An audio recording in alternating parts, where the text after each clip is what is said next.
ನಮಸ್ಕಾರ ಎಲ್ಲರಿಗೂ ಮತ್ತೊಮ್ಮೆ ಪಡುವ ಭಾರತ್ ಡಿಜಿಟಲ್ ಯೂಟ್ಯೂಬ್ ಚಾನಲ್ಗೆ ಸ್ವಾಗತವನ್ನು ಕೋರ್ತೀನಿ.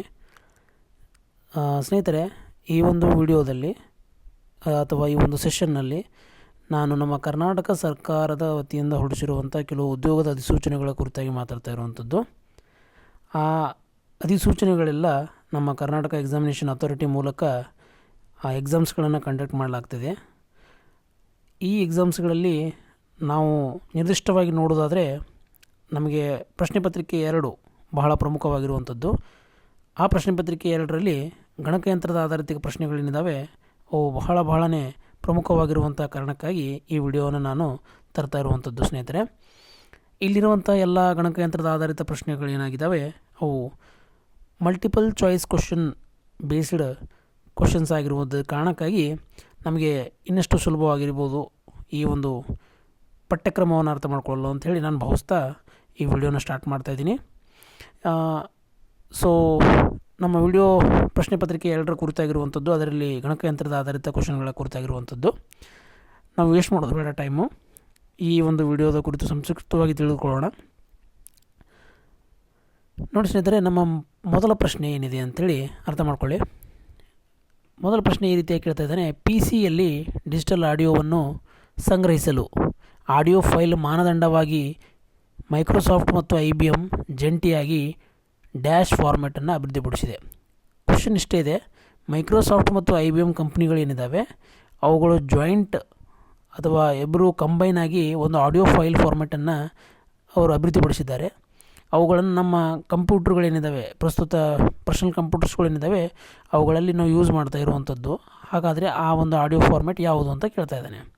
ಇಲ್ಲಿ 4 ಆಪ್ಷನ್ಗಳನ್ನು ನೀಡಿದ್ದಾನೆ. ಆ 4 ಆಪ್ಷನ್ಸ್ಗಳಲ್ಲಿ ನೀವು ನೋಡ್ತಾ ಇದ್ದರೆ, ಒಂದನೇದು PDF ಇದೆ, ಎರಡನೇದು WAV ಅಂತ ಇದೆ, ಆ್ಯಂಡ್ ಮೂರನೇದು TIFF ಅಂತ ಇದೆ, ಆ್ಯಂಡ್ ನಾಲ್ಕನೇದಾಗಿ TXT ಅಂತ ಇದೆ. ಮೊದಲು ನಾನು ಏನು ಹೇಳ್ತೀನಿಪ್ಪ ಅಂತಂದರೆ PDF ಅಂದರೆ ಏನು?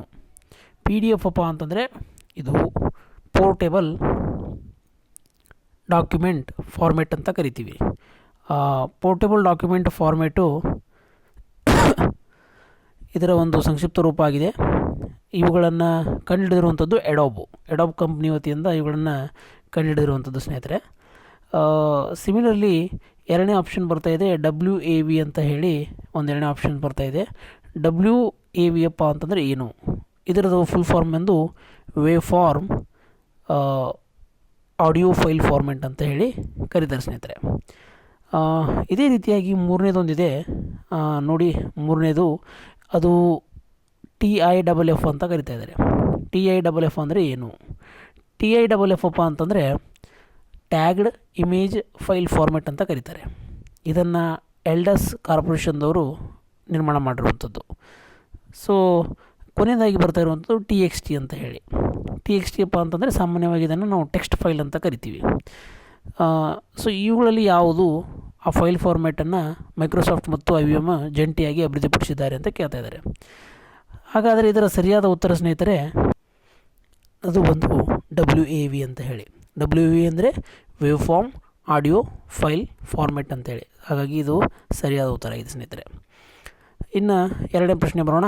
ಎರಡನೇ ಪ್ರಶ್ನೆ ಏನಿದೆ ನೋಡಿ. ವಿಂಡೋಸ್ ಅಪ್ಲಿಕೇಶನ್ಗಳು ಯಾವಾಗಲೂ ಸೇರಿರುವುದು? ಅದರಲ್ಲಿ 4 ಆಪ್ಷನ್ಗಳನ್ನು ಕೊಟ್ಟಿರ್ತಾನೆ.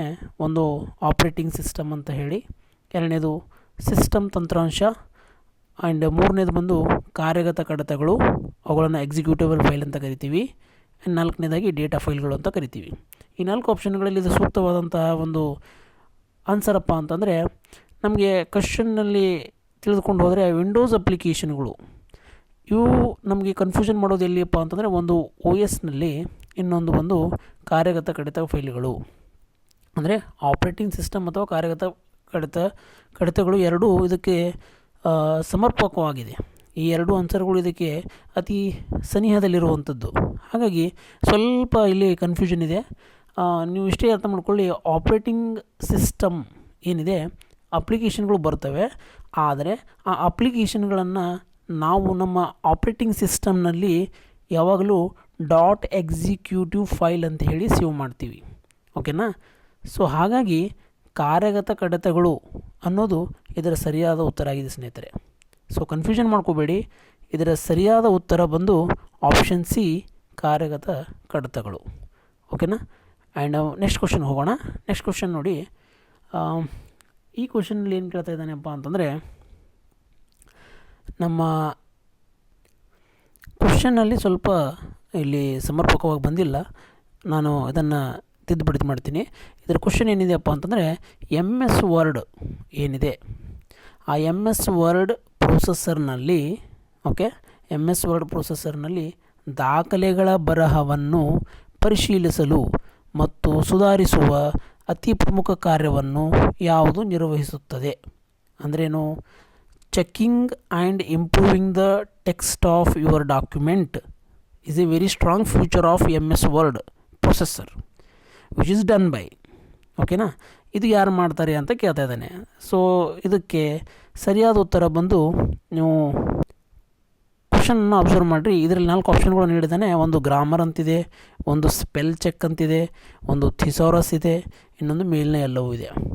ಸೊ ನಮಗೆ ಗ್ರಾಮರ್ ಗೊತ್ತು, ಯಾವ ರೀತಿಯಾಗಿ ನಾವು ಯೂಸ್ ಮಾಡುವಂಥ ಸೆಂಟೆನ್ಸ್ಗಳಲ್ಲಿ ಏನು ತಪ್ಪಿದೆ ಅನ್ನೋದನ್ನು ಫೈಂಡ್ ಮಾಡ್ತದೆ. ಸ್ಪೆಲ್ ಚೆಕ್ಕಪ್ಪ ಅಂತಂದರೆ ಆ ಸೆಂಟೆನ್ಸ್ಗಳಲ್ಲಿ ನಮ್ಮ ಒಂದು ವರ್ಡ್ಸ್ಗಳು ಸರಿಯಾಗಿದ್ದಾವ ಅನ್ನೋದನ್ನು ಚೆಕ್ ಮಾಡ್ತದೆ. ಇನ್ನು ಥಿಸಾರಸ್ ಅಪ್ಪ ಅಂತಂದರೆ ಎಂಟೈರ್ ಕಂಟೆಂಟನ್ನು, ಅದರಲ್ಲಿ ಯಾವುದು ವರ್ಬು ಯಾವುದು ಅಡ್ವರ್ಬುಗಳನ್ನು ಡಿಸೈಡ್ ಮಾಡುವಂಥದ್ದು ಥಿಸಾರಸ್ನಲ್ಲಿ. ಹಾಗಾಗಿ ಈ 3 ಆಪ್ಷನ್ಸ್ಗಳು ಇದಕ್ಕೆ ಸಮರ್ಪಕವಾಗಿದೆ. ಹಾಗಾಗಿ ಆಪ್ಷನ್ಸ್ ಡಿ ಅನ್ನೋದೇನಿದೆ ಸರಿಯಾದ ಉತ್ತರ ಆಗಿದೆ ಸ್ನೇಹಿತರೆ. ಹಾಗಾಗಿ ಮೇಲಿನ ಎಲ್ಲವೂ ಈಸ್ ನಿಮ್ಮದು ಕರೆಕ್ಟ್ ಆನ್ಸರ್ ಆಗಿದೆ ಸ್ನೇಹಿತರೆ. ಓಕೆ, ಈಗ ಇದೇ ರೀತಿಯಾಗಿ 4ನೇ ಕ್ವಶನ್ಗೆ ಹೋಗೋಣ. 4ನೇ ಕ್ವಶನ್ನಲ್ಲಿ ನೋಡಿ, .docx, ಓಕೆನಾ, ಇದೊಂದು ಎಕ್ಸ್ಟೆನ್ಷನ್ ಫೈಲು, ಅದು docx ಅಂತ ಹೇಳಿ. ಈ ಫೈಲ್ ನೇಮ್ ಎಕ್ಸ್ಟೆನ್ಷನ್ ಹೊಂದಿರುವ ಫೈಲ್ಗಳು ಅಥವಾ ಫೈಲ್ಗಳನ್ನು ಯಾವ ಅಪ್ಲಿಕೇಶನ್ ಪ್ರೋಗ್ರಾಮ್ನಲ್ಲಿ ತೆರೆಯಬಹುದು ಅಂತ ಕೇಳ್ತಾ ಇದ್ದಾನೆ. ಇದರಲ್ಲಿ docx ಅನ್ನೋದು ಎಕ್ಸ್ಟೆನ್ಷನ್ ಫೈಲನ್ನು ನಾವು ಈ ಕೆಳಕಂಡಂತೆ ನೋಡೋದಾದರೆ ಆಪ್ಷನ್ಸ್ನಲ್ಲಿ MS ಎಕ್ಸೆಲ್ನಲ್ಲಿ ತೆಗಿಬೋದಾ, ಅಥವಾ MS ಪವರ್ ಪಾಯಿಂಟ್ನಲ್ಲಿ ತೆಗಿಬೋದಾ, ಅಥವಾ MS ವರ್ಡ್ನಲ್ಲಿ ನಾವು ಇದನ್ನು ಬಳಸ್ಬೋದಾ ಅನ್ನೋದನ್ನು ಕೇಳ್ತಾ ಇದ್ದಾನೆ. ಸೊ ನಾವು ಇದಕ್ಕೆ ನಿಖರವಾಗಿ ಹೇಳಬೇಕಪ್ಪ ಅಂತಂದರೆ, ಈ ಪವರ್ ಪಾಯಿಂಟನ್ನು ನಾವು PPT ಅಂತ ಕರಿತೀವಿ. ಹಾಗಾಗಿ ಇದು .ppt ಅಂತೇಳಿ ಬರುತ್ತೆ. ಇನ್ನು MS ಎಕ್ಸೆಲ್ನಲ್ಲಿ XLNS ಅಂತ ಕರಿತೀವಿ, .xlns ಅಂತ ಕರಿತೀವಿ. ಅಂದರೆ ಎಕ್ಸೆಲ್ ಫೈಲ್ ಕುರಿತಾಗಿರುವಂಥ ಎಕ್ಸ್ಟೆನ್ಷನ್ ಫೈಲು. ಇನ್ನು MS ವರ್ಡ್ನಲ್ಲಿ ನಾವು docx ಅಂತ ಕರಿತೀವಿ. ಸೊ ಹಾಗಾಗಿ ಸರಿಯಾದ ಉತ್ತರ ಬಂದು MS ವರ್ಡ್ ಇದೆ ಸ್ನೇಹಿತರೆ. ಐ ಹೋಪ್ ನಿಮ್ಗೆ ಗೊತ್ತಾಯಿತು ಅಂತ ಅನ್ಕೋತೀನಿ. ಸರಿಯಾದ ಉತ್ತರ ಬಂದು MS word is a right answer. So next question ಹೋಗೋಣ. ನೆಕ್ಸ್ಟ್ ಕ್ವಶನ್ನಲ್ಲಿ ಏನು ಹೇಳ್ತಾ ಇದ್ದಾನೆ, ಮತ್ತು MS ವರ್ಡ್ನಲ್ಲಿ ಸೂಪರ್ ಸ್ಕ್ರಿಪ್ಟಿಂಗನ್ನು ಶಾರ್ಟ್ಕಟ್ ಕೀ ಅನುಕ್ರಮವನ್ನು ಬಳಸಿಕೊಂಡು ಸಾಧಿಸಬಹುದು. ಡ್ಯಾಶ್ ಶಾರ್ಟ್ಕಟ್ ಕೀ ಅನುಕ್ರಮವನ್ನು ಬಳಸಿಕೊಂಡು ಸಾಧಿಸಬಹುದು ಅಂತ ಕೇಳ್ತಾ ಇದ್ದಾನೆ. 4 ಆಪ್ಷನ್ಸನ್ನು ನೀಡಿದ್ದಾನೆ. Control plus shift plus plus ಅಂತ ಹೇಳಿ, okay, control plus shift plus equal to ಅಂತ ಹೇಳಿ, control plus shift plus minus ಅಂತ ಹೇಳಿ, ಆ್ಯಂಡ್ ಕಂಟ್ರೋಲ್ ಪ್ಲಸ್ ಪ್ಲಸ್ ಅಂತ ಹೇಳಿ ಆಪ್ಷನ್ಸನ್ನು ನೀಡಿರುವಂಥದ್ದು. ಇವುಗಳಲ್ಲಿ ನಮಗೆ MS ವರ್ಡ್ನಲ್ಲಿ ಸೂಪರ್ ಸ್ಕ್ರಿಪ್ಟಿಂಗನ್ನು ಮಾಡಲು ನಾವು ಉಪಯೋಗಿಸುವಂಥ ಒಂದು ಶಾರ್ಟ್ಕಟ್ ಕೀ ಯಾವುದಪ್ಪ ಅಂತಂದರೆ, ಅದು control plus shift plus plus ಅನ್ನೋದು ಈ ಒಂದು ಪ್ರಶ್ನೆಯ ಸರಿಯಾದ ಉತ್ತರ ಆಗಿರುವಂಥದ್ದು ಸ್ನೇಹಿತರೆ. ಸೊ ಹಾಗಾಗಿ option A is a correct answer. Next question ಹೋಗೋಣ. ನೆಕ್ಸ್ಟ್ ಕ್ವಶನ್ನಲ್ಲಿ ಏನಂತ ಇದ್ದಾನೆ, MS ವರ್ಡ್ ದಾಖಲೆಯಲ್ಲಿ ಸೆಲೆಕ್ಟ್ ಆದ ಟೆಕ್ಸ್ಟನ್ನು ಆಯ್ಕೆ ಅಥವಾ ಟೆಕ್ಸ್ಟ್ ಆಯ್ಕೆಯನ್ನು ಬಳಸಲು ಉಪಯೋಗಿಸುವ ಶಾರ್ಟ್ಕಟ್ ಕೀ ಯಾವುದು? ಅಂದರೆ MS ವರ್ಡ್ ಫೈಲ್ ಇದೆ, ಆ MS ವರ್ಡ್ ಫೈಲ್ನಲ್ಲಿ ನೀವು ಕೆಲವೊಂದು ಡೇಟಾ ಅಥವಾ ಕೆಲವೊಂದು ಟೆಕ್ಸ್ಟನ್ನು ಅದನ್ನು ಆಯ್ಕೆ ಮಾಡ್ಕೊಳ್ಳೋದಾಗಿದೆ. ಅದನ್ನು ಯಾವ ಒಂದು ಶಾರ್ಟ್ಕಟ್ ಕೀ ಮುಖೇನ ನೀವು ಆಯ್ಕೆ ಮಾಡ್ಕೊಳ್ತೀನಿ ಅಂತ ಕೇಳ್ತಾ ಇದ್ದಾನೆ. ನೀವು ಎಲ್ಲ ಒಂದು ಕಂಟೆಂಟನ್ನು ಆಯ್ಕೆ ಮಾಡ್ಕೋಬೇಕಾಗಿದೆ. ಆ ಕಂಟೆಂಟನ್ನು ಆಯ್ಕೆ ಮಾಡಿಕೊಳ್ಳಲು ನಿಮಗೆ ಕೊಟ್ಟಿರುವಂಥ ಆಪ್ಷನ್ಸ್ಗಳು ಕಂಟ್ರೋಲ್ ಪ್ಲಸ್ ಎಸ್ ಇದೆ, ಕಂಟ್ರೋಲ್ ಪ್ಲಸ್ ಎಲ್ ಇದೆ, ಕಂಟ್ರೋಲ್ ಪ್ಲಸ್ ಎ ಇದೆ, ಕಂಟ್ರೋಲ್ ಪ್ಲಸ್ ವಿ ಇದೆ. ಇದರಲ್ಲಿ ಆ ಕಂಟೆಂಟ್ಗಳನ್ನು ಎಲ್ಲ ಕಂಟೆಂಟ್ಗಳನ್ನು ಆಯ್ಕೆ ಮಾಡಿಕೊಳ್ಳಲು ಉಪಯೋಗಿಸುವಂಥದ್ದು ಕಂಟ್ರೋಲ್ ಪ್ಲಸ್ ಎ. ಸೊ ಹಾಗಾಗಿ option C is a right answer ಸ್ನೇಹಿತರೆ. Control plus all the content ಅಂತ ಹೇಳಿ ಕರೀತಾರೆ ಇದನ್ನು, ಸರಿನಾ? So this is the correct answer ಸ್ನೇಹಿತರೆ. ನೆಕ್ಸ್ಟ್ ಕ್ವಶನ್ ಹೋಗೋಣ. ನೆಕ್ಸ್ಟ್ ಕ್ವಶನಲ್ಲಿ ಕಾಲಾವಧಿಯಲ್ಲಿ ಟ್ರೆಂಡ್ಗಳನ್ನು ತೋರಿಸಲು ಎಕ್ಸೆಲ್ನಲ್ಲಿ ಅತ್ಯಂತ ಸೂಕ್ತವಾದ ಚಾರ್ಟ್ ಪ್ರಕಾರವು ಡ್ಯಾಶ್ ಆಗಿದೆ.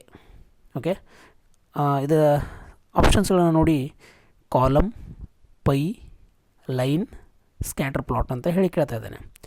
ಸೊ ನೀವು ಎಕ್ಸೆಲ್ನನ್ನು ಅರ್ಥ ಮಾಡ್ಕೋಬೇಕಾಗುತ್ತದೆ. ಆ ಎಕ್ಸೆಲ್ನಲ್ಲಿ ನೀವು ಕೆಲವೊಂದು ಟ್ರೆಂಡ್ಸ್ಗಳನ್ನು ತೋರಿಸೋಕೆ ನಾವು ಚಾರ್ಟನ್ನು ಬಳಸ್ತೀವಿ.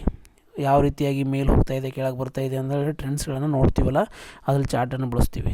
ಆ ಚಾರ್ಟ್ನಲ್ಲಿ ಪ್ರಮುಖವಾದಂಥ ಚಾರ್ಟ್ ಯಾವುದು, ಅದು ನಮಗೆ ಟ್ರೆಂಡ್ಸ್ಗಳನ್ನು ಡಿಫೈನ್ ಮಾಡ್ತದೆ ಅಂತ ಹೇಳ್ತಾ ಇದ್ದಾರೆ. ಕಾಲಮ್ ಇದೆಯಾ, ಪೈ ಇದೆಯಾ, ಲೈನ್ ಇದೆಯಾ, ಸ್ಕ್ಯಾಟರ್ ಪ್ಲಾಟ್ ಇದೆಯಾ ಅಂತ ಕೇಳ್ತಾರೆ. ಸೊ ಪೈಯಪ್ಪ ಅಂದರೆ ಈ ಥರ ಡೈಗ್ರಾಮ್ಸ್ಗಳನ್ನು ಹಾಕಿ ನಾವು ಅದನ್ನು ಡಿಫೈನ್ ಮಾಡ್ತೀವಿ, ಮತ್ತು ಅದು ಟ್ರೆಂಡ್ಸ್ಗಳನ್ನು ತೋರಿಸಲ್ಲ, ಅದು ಡಿಫ್ರೆನ್ಸನ್ನು ತೋರಿಸುವಂಥದ್ದು. ಕಾಲಮ್ಸ್ ಅಪ್ಪ ಅಂತಂದರೆ ಒಂದು ಲಿಸ್ಟನ್ನು ತೋರಿಸುವಂಥದ್ದು, ಇಲ್ಲೂ ನಮಗೆ ಉಪಯೋಗ ಆಗೋಲ್ಲ. ಸ್ಕ್ಯಾಟರ್ ಪ್ಲಾಟ್ ಅಪ್ಪ ಅಂತಂದರೆ ಈ ರೀತಿಯಾಗಿ ಡಾಟ್ಸ್ಗಳ ಮುಖೇನ ನಮಗೆ ಒಂದು ಡೈಗ್ರಾಮನ್ನು ತೋರಿಸ್ತದೆ, ಇದು ಸೂಕ್ತವಾಗಲ್ಲ. ಸೊ ಲೈನ್ ಅನ್ನೋದು ಏನಿದೆ ಇದು ಸರಿಯಾಗಿದೆ. ಲೈನನ್ನು ನಾವು ಈ ರೀತಿಯಾಗಿ ಹಾಕ್ಬೋದು, ಅಥವಾ ಈ ರೀತಿಯಾಗಿ ನಾವು ಅದನ್ನು ಫಾಲೋಅಪನ್ನು ಮಾಡ್ಬೋದು. ಇದು ಏನಪ್ಪ ಅಂತಂದರೆ ಟ್ರೆಂಡ್ಸನ್ನು ತೋರಿಸುವಂಥದ್ದು ಇದು. ಹಾಗಾಗಿ ಆಪ್ಷನ್ ಏನಪ್ಪ ಅಂತಂದರೆ line is a correct answer. ಹಾಗಾಗಿ option C is a correct answer ಸ್ನೇಹಿತರೆ. ನೆಕ್ಸ್ಟ್ ಕ್ವೆಶ್ಚನ್ ಹೋಗೋಣ. MS ಆಫೀಸ್ ಸೂಟ್ನಲ್ಲಿ ಲಭ್ಯವಿರುವ ವಿಶ್ವದ ಅತ್ಯಂತ ವ್ಯಾಪಕವಾಗಿ ಬಳಸಲಾಗುವ ಈ ಸ್ಪ್ರೆಡ್ಶೀಟ್ ಪ್ರೋಗ್ರಾಮ್ ಯಾವುದು ಅಂತ ಕೇಳ್ತಾ ಇದ್ದಾರೆ. ಈ ಸ್ಪ್ರೆಡ್ಶೀಟ್ ಪ್ರೋಗ್ರಾಮ್ ಯಾವುದು, ಅದು MS ಆಫೀಸ್ನಲ್ಲಿ ಅಪ್ಪ ಅಂತಂದರೆ ನಿಮಗೆ MS ಎಕ್ಸೆಲ್ ಎನ್ನುವುದೇನಿದೆ ಇದು ಈ ಸ್ಪ್ರೆಡ್ಶೀಟ್ ಪ್ರೋಗ್ರಾಮ್. ನೀವು ನೋಡಿ MS ಎಕ್ಸೆಲ್ ಓಪನ್ ಮಾಡಿದ್ರೆ ಅಲ್ಲಿ ನಿಮಗೆ ನ್ಯೂ ಅಂತ ಬರ್ತದೆ. ಆ ನ್ಯೂ ಆಪ್ಷನ್ನ ಕ್ಲಿಕ್ ಮಾಡಿದ್ರೆ ದ ಸ್ಪ್ರೆಡ್ಶೀಟ್ಗಳು ಕೇಳ್ತದೆ. ಸ್ಪ್ರೆಡ್ಶೀಟನ್ನು ಆಯ್ಕೆ ಮಾಡಿಕೊಂಡ್ರೆ ನಿಮಗೊಂದು ಹೊಸ ವರ್ಕ್ ಬುಕ್ಕು ಅವೈಲೇಬಲ್ ಆಗ್ತದೆ ಸ್ನೇಹಿತರೆ. ಹಾಗಾಗಿ MS Excel is a correct answer. Next question ಹೋಗೋಣ. ನೆಕ್ಸ್ಟ್ ಕ್ವೆಶ್ಚನ್ ನೋಡಿ, MS ಎಕ್ಸೆಲ್ನಲ್ಲಿ ಮತ್ತೊಮ್ಮೆ ಡ್ಯಾಶ್ MS ಎಕ್ಸೆಲ್ನಲ್ಲಿ ಕಾಲಮ್ನ ಗರಿಷ್ಠ ಅಗಲ ಎಷ್ಟು? ಓಕೆ, ಈ ರೀತಿಯಾಗಿ MS ಎಕ್ಸೆಲ್ ಇರುವಂಥದ್ದು. ಆ MS ಎಕ್ಸೆಲ್ನಲ್ಲಿ ಕಾಲಮ್ನ ಗರಿಷ್ಠ ಅಗಲ ಎಷ್ಟು ಅಂತ ಕೇಳ್ತಾ ಇದ್ದಾನೆ. 254, 255, 256 ಅಥವಾ ನೋ ಲಿಮಿಟ್ ಇದೆ ಅಂತ. ಈ ರೀತಿಯಾಗಿ ಕಾಲಮ್ಗಳ ಗರಿಷ್ಠ ಅಗಲ ಬಂದು 255 ಸ್ನೇಹಿತರೆ. ನೆನಪಿರಲಿ, ಒಂದು ಸ್ಟ್ಯಾಂಡರ್ಡ್ ಕ್ವಶನ್ ಅಂತ ಕರಿಬೋದು ಇದನ್ನು. ಇದು ಪದೇ ಪದೇ ರಿಪೀಟ್ ಆಗುವಂಥದ್ದು. ಹಾಗಾಗಿ ಆಪ್ಷನ್ ಬಿ ಏನಿದೆ 255 ಸರಿಯಾದ ಉತ್ತರ. ಮುಂದಿನ ಪ್ರಶ್ನೆ ಹೋಗೋಣ. ಕೆಳಗೆ ಪಟ್ಟಿ ಮಾಡಲಾದ ಕಾರ್ಯಗಳಲ್ಲಿ MS ಎಕ್ಸೆಲ್ನಲ್ಲಿ ಮತ್ತೊಮ್ಮೆ ಸಂಖ್ಯಾಶಾಸ್ತ್ರೀಯ ಅಂದರೆ ಸ್ಟ್ಯಾಟಿಸ್ಟಿಕಲ್ ಅಂತ ಕರಿತೀವಿ ನಾವು, ಕಾರ್ಯವಲ್ಲದ ಕಾರ್ಯವನ್ನು ಗುರುತಿಸಿ ಅಂತ ಕೇಳ್ತಾ ಇದ್ದಾನೆ. ಅಂದ್ರೇನು ಇದರದ್ದು ಮೀನಿಂಗು? ಎವರೇಜ್, ವೇರಿಯೇಬಲ್ ಅಥವಾ ವೇರಿಯೇಷನ್ಸ್ ಅಥವಾ ಸ್ಟ್ಯಾಂಡರ್ಡ್ ಇವ್ಯಾಲ್ಯೂಯೇಷನ್ ಅಥವಾ ಸ್ಕ್ವೇರ್ ರೂಟ್ ಅಂತ ಕರಿತೀವಿ. ಅಂದರೆ 4 ಆಪ್ಷನ್ಸ್ಗಳು. ಇವೆಲ್ಲ ಏನಪ್ಪ ಅಂದರೆ ಫಂಕ್ಷನ್ಸು, ಕಾರ್ಯಗಳು ಅಂತ ಕರಿತೀವಿ. ಕ್ವಶನ್ ಏನು ಕೇಳ್ತಾ ಇದ್ದಾನೆ? Identify the function which is not a statistical function in the MS Excel ಅಂತ ಕರಿತಾ ಇದ್ದಾನೆ. ಅದರಲ್ಲಿ 4 ಆಪ್ಷನ್ಗಳನ್ನು ನೀಡಿದ್ದಾನೆ. ಆ 4 ಆಪ್ಷನ್ನಲ್ಲಿ ಸ್ಕ್ವೈರ್ ರೂಟ್ ಏನಿದೆ ಇದು ಈ MS ಎಕ್ಸೆಲ್ನಲ್ಲಿ ಸ್ಟ್ಯಾಟಿಸ್ಟಿಕಲ್ಗೆ ಸಂಬಂಧಪಟ್ಟಿದ್ದ ಅಲ್ಲ, ನಿಮ್ಮ ಸಂಖ್ಯಾಶಾಸ್ತ್ರ ರಿಲೇಟೆಡ್ಗೆ ಸಂಬಂಧಪಟ್ಟಿದ್ದಲ್ಲ. ಹಾಗಾಗಿ ಇದು ಸರಿಯಾದ ಉತ್ತರ ಆಪ್ಷನ್ ಡಿ ಈಸ್ ಎ ಸರಿಯಾಗಿದೆ ಸ್ನೇಹಿತರೆ. ನೆಕ್ಸ್ಟ್ ಪ್ರಶ್ನೆ ಹೋಗೋಣ. ನೆಕ್ಸ್ಟ್ ಪ್ರಶ್ನೆ ನೋಡಿ, ಇಂಟರ್ನೆಟ್ ಯಾರ ಒಡೆತನದಲ್ಲಿದೆ? ಇದು IBMನ ಒಡೆತನದಲ್ಲಿದೆಯಾ, ಆ್ಯಪಲ್ ಕಂಪ್ನಿನ, US ಗೌರ್ಮೆಂಟಾ ಅಥವಾ ಯಾರೂ ಅಲ್ಲ? ಇದು ಒಂದು ಪ್ರೈವೇಟ್ ಕಂಪ್ನಿ ಅಥವಾ ಪ್ರೈವೇಟ್ ಆರ್ಗನೈಜೇಷನು, ಅದರ ಒಂದು ಒಡೆತನದಲ್ಲಿರುವಂಥದ್ದು. ಹಾಗಾಗಿ ಈ ಮೇಲ್ಕಂಡಿರುವಂಥ ಯಾವುದೂ ಅಲ್ಲ ಎಂಬುದು ಇಲ್ಲಿ ದೃಢಪಟ್ಟಿರುವಂಥದ್ದಾಗಿದೆ. ಹಾಗಾಗಿ option D is a right answer ಸ್ನೇಹಿತರೆ. ಐ ಹೋಪ್ ನಿಮ್ಗೆ ಗೊತ್ತಾಗ್ತೈತೆ ಅಂತ ಅನ್ಕೋತೀನಿ. ಸೊ ಇದನ್ನು ನೀವು ರಿವೈಸ್ ಮಾಡ್ಕೊತಾ ಹೋಗ್ರಿ, ನಿಮಗೆ ಭಾಳ ಹೆಲ್ಪ್ ಆಗುವಂಥದ್ದು ಎಕ್ಸಾಮ್ಗಳಲ್ಲಿ. ಮತ್ತೊಮ್ಮೆ MS ವರ್ಡ್ ಬಗ್ಗೆ ಕೇಳ್ತಾ ಇರುವಂಥದ್ದು. MS ವರ್ಡ್ ದಾಖಲೆಯಲ್ಲಿ ಸೆಲೆಕ್ಟ್ ಆಲ್ ದ ಟೆಕ್ಸ್ಟ್ ಆಯ್ಕೆಯನ್ನು ಬಳಸಲು ಉಪಯೋಗಿಸುವ ಶಾರ್ಟ್ಕಟ್ ಕೀ ಯಾವುದು? ಇಲ್ಲಿ ಮತ್ತೊಮ್ಮೆ ಟೆಕ್ಸ್ಟ್ಗಳ ಕುರಿತಾಗಿ ಹೇಳಿರುವಂಥದ್ದು. ಆಲ್ ದ ಟೆಕ್ಸ್ಟ್ ಅಂತ ಹೇಳ್ತಾ ಇರೋದು.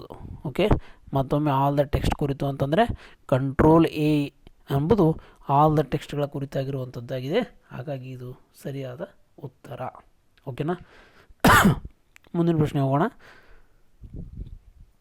ಕೆಳಗಿನವುಗಳಲ್ಲಿ ಯಾವುದು URLನ 4 ಘಟಕಗಳಲ್ಲಿ ಒಂದಲ್ಲ?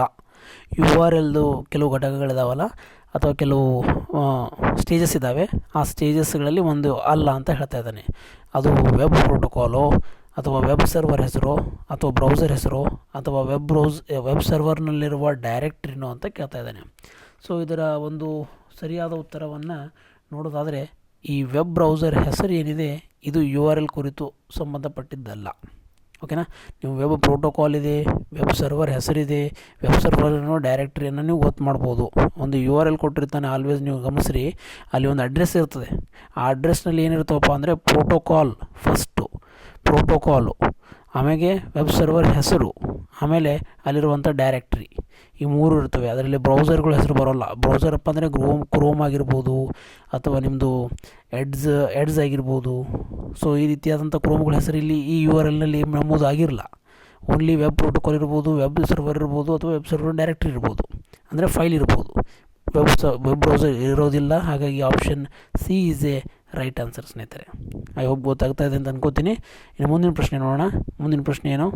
ಮುಂದಿನ ಪ್ರಶ್ನೆ ನೋಡಿ, ಕಡಿಮೆ ದೋಷ ದರವನ್ನು ಹೊಂದಿರುವ ನೆಟ್ವರ್ಕ್ ಯಾವುದು? Which type of network has lowest error rate? Lowest error rate ಇವುಗಳಲ್ಲಿ ಆಪ್ಷನ್ ಲ್ಯಾನ್, ಮ್ಯಾನ್, ವ್ಯಾನ್ ಆ್ಯಂಡ್ ನನ್ ಅಂತ ಕೇಳ್ತಾ ಇದ್ದೇನೆ. ಕಡಿಮೆ ನೆಟ್ವರ್ಕ್ ಎರರ್ ಇರುವಂಥದ್ದು ಅದು ಲ್ಯಾನ್ ಆಗಿದೆ ಸ್ನೇಹಿತರೆ. Local area network. ಇಲ್ಲಿ ಯಾವುದೇ ರೀತಿಯಾದಂಥ ನಮಗೆ ಎರರ್ಸ್ಗಳು ಅಕ್ಕರಾಗುವಂಥ ಚಾನ್ಸಸ್ ಕಮ್ಮಿ ಇರ್ತವೆ. ಬರಲ್ಲ ಅಂತ ಹೇಳಲ್ಲ, ಚಾನ್ಸಸ್ ಕಮ್ಮಿ ಇರುವಂಥದ್ದು. ಯಾಕಪ್ಪ ಅಂದರೆ ಇದು ಕಡಿಮೆ ಒಂದು ಪ್ರದೇಶ ಅಥವಾ ಕಡಿಮೆ ಒಂದು ದೂರ ಅಥವಾ ಕ್ರಮವನ್ನು ಹೊಂದಿರುವಂಥದ್ದಕ್ಕಾಗಿ ಇದಕ್ಕೆ ಒಂದು ಕಡಿಮೆ ಎರರ್ ಬರುವಂಥದ್ದು. ಕಂಪೇರಿಂಗ್ ಮಾಡಿದ್ರೆ ಮ್ಯಾನ್ ಮತ್ತು ವ್ಯಾನ್ಗೆ ಇದು ಕಡಿಮೆ ಇದೆ. ಇದಕ್ಕಿಂತ ಕಡಿಮೆ ಯಾವುದಪ್ಪ ಅಂತಂದರೆ ಮ್ಯಾನ್ ಇದೆ, ಇದಕ್ಕಿಂತ ಕಡಿಮೆಪ್ಪ ಅಂತಂದರೆ ವ್ಯಾನ್ ಇದೆ. ಹಾಗಾಗಿ ವ್ಯಾನ್ is a highest, LAN is a lowest. ಹಾಗಾಗಿ ಇದರ ಸರಿಯಾದ ಉತ್ತರ ಲ್ಯಾನ್. ಓಕೆ, ಸೊ ಮುಂದಿನ ಪ್ರಶ್ನೆ ನೋಡಿ, ನೆಟ್ವರ್ಕ್ನಲ್ಲಿ ಡೇಟಾ ಪ್ರಸರಣಕ್ಕೆ ಲಭ್ಯವಿರುವ ಆವರ್ತನ ಶ್ರೇಣಿಯನ್ನು ಡ್ಯಾಶ್ ಎಂದು ಕರೆಯಲಾಗುತ್ತದೆ. ನಿಮ್ಮ ನೆಟ್ವರ್ಕ್ನಲ್ಲಿ ಒಂದು ಟ್ರಾನ್ಸ್ಫಾರ್ಮ್ ಇರ್ತದೆ, ಅಂದರೆ ನೀವು ಅದಕ್ಕೆ ಏನು ಹೇಳ್ಬೋದು, ರೇಂಜ್ ಆಫ್ ಫ್ರೀಕ್ವೆನ್ಸಿ ಅಂತ ಕರಿಬೋದು ನೀವು. ಆ range off frequency regarding data transformation ಅಂತ ಕರಿತೀವಿ. ಆವರ್ತನ ಶ್ರೇಣಿಯನ್ನು ಏನಂತ ಕರಿತೀವಿ ಅದರಲ್ಲಿ ಡೇಟಾ ರೇಟ್ ಇದೆಯಾ, ಆಂಪ್ಲಿಟ್ಯೂಡ್ ಇದೆಯಾ, ಬ್ಯಾಂಡ್ವಿಡ್ತ್ ಇದೆಯಾ, ಫೇಸ್ ಅಂತ ಕರಿತೀವಿ. ಯಾವಾಗಲೂ ನಾವು ಫ್ರೀಕ್ವೆನ್ಸಿಯನ್ನು ಬ್ಯಾಂಡ್ವಿಡ್ತ್ನಲ್ಲಿ ಮೆಜರ್ ಮಾಡ್ತೀವಿ. ಆಪ್ಷನ್ ಸಿ ಇದೆ ಸರಿಯಾದ ಉತ್ತರ. ಓಕೆನಾ, ಸೊ ದಿಸ್ ಈಸ್ ಯುವರ್ ಮೊದಲ ಹಂತದ ಗಣಕಯಂತ್ರ ಆಧಾರಿತ ಪ್ರಶ್ನೆಗಳನ್ನು ನಾನು ಇಲ್ಲಿಗೆ ಮುಗಿಸ್ತಾ ಇರುವಂಥದ್ದು. ಮತ್ತೆ ಮುಂದಿನ ವಿಡಿಯೋದಲ್ಲಿ ಹೊಸ ಪ್ರಶ್ನೆಗಳೊಂದಿಗೆ ಅವುಗಳ ಸರಿಯಾದ ಸಂಕ್ಷಿಪ್ತ ಮಾಹಿತಿಯನ್ನು ನಿಮಗೆ ತರ್ಕೊಡ್ತೀನಿ. ಅಲ್ಲಿಯವರೆಗೆ ನಮಸ್ಕಾರ.